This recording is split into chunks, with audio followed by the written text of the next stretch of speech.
Bible Studies on the Book of Romans by E.J. Waggoner. Study number 2. Narrated by Timothy Turner. Romans chapter 2. God no respecter of persons. The law, standard of judgment, obedience from the heart. The first chapter of Romans, after its introduction, can be summarized as the condition of man without God, and how he gets in that condition. The cause of this condition can be stated in one word: unbelief. Coupled with unbelief is self-exaltation. With faith, humility. They lost God because that when they knew God, they glorified him not as God, neither were thankful, but became vain in their imaginations, and their foolish heart was darkened. Verse 21.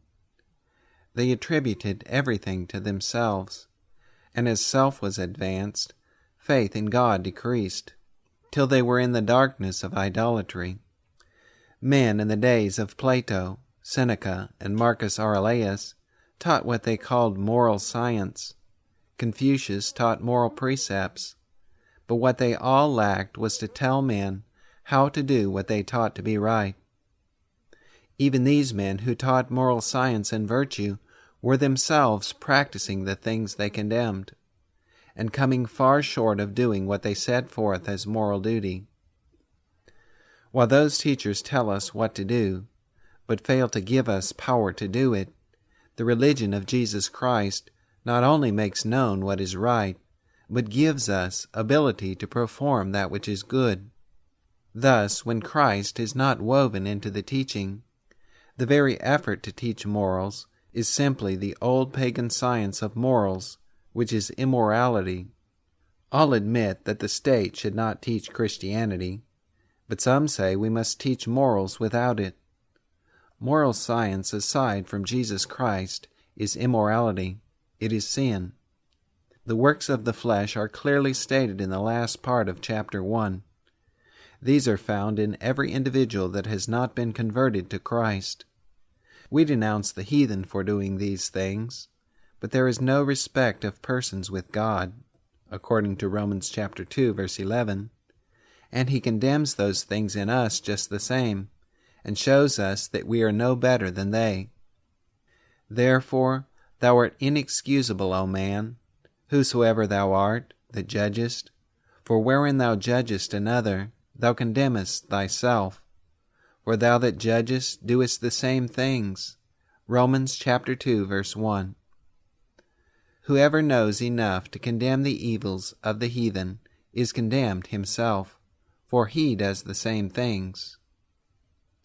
The first part of Romans chapter 2 may be summed up in God is no respecter of persons. He will render to every man according to his deeds. In the judgment nothing is taken into account but a man's works.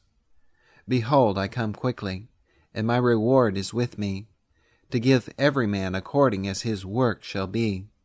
Revelation chapter 22, verse 12.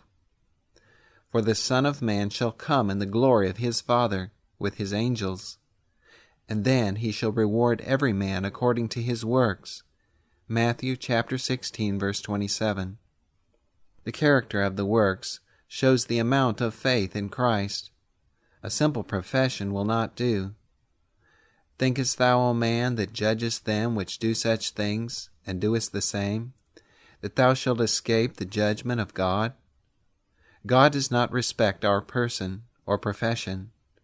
We may call ourselves Christians, and pretend to keep the law, and pity the poor heathen.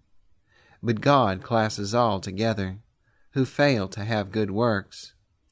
As many as have sinned without law shall also perish without the law. And as many as have sinned in the law shall be judged by the law. Verse 12. This, with the verses following, shows that the law is the standard by which every man in the world will be judged. But what is it to keep the law? It is to keep all its precepts. Our righteousness must exceed that of the Pharisees, which was only an outward form. If we hate, it is murder, according to Matthew chapter 5, verse 22. If we have impure thoughts, it is adultery, according to Matthew 5:25.